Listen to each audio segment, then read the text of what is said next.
Di tangan saya sekarang ini, gold bar 100 gram keluaran Public Gold. Ramai orang rasa mustahil nak kumpul 100 gram emas sebab kebanyakannya fikir kena ada duit yang banyak sekaligus. Tapi sebenarnya ada cara step by step yang semua orang boleh buat walaupun gaji sederhana. Langkah pertama, daftar akaun emas Public Gold secara percuma, kemudian tetapkan matlamat. Katakan nak capai 100 gram emas dalam masa 8 tahun, bunyi lama tapi konsisten itulah kuncinya. Langkah yang kedua, mulakan dengan bajet yang ada. Tak perlu tunggu kaya baru nak mula simpan emas. Dengan sistem Gap Public Gold, tuan-puan boleh mula dengan 1 gram sahaja.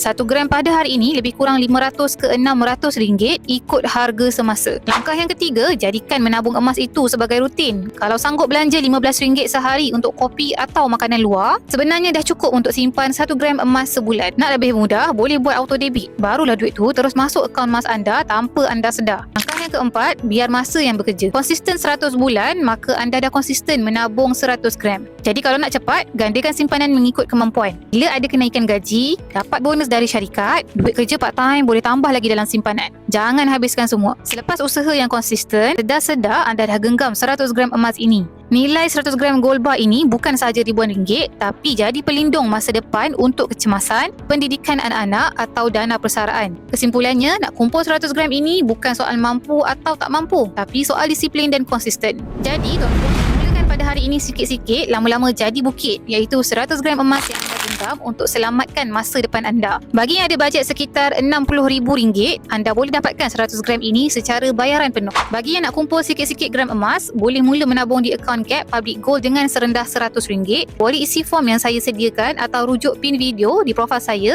cara daftar akaun emas Public Gold secara percuma. Kemudian saya akan bimbing anda dalam cara dan langkah-langkah simpanan yang terbaik untuk anda.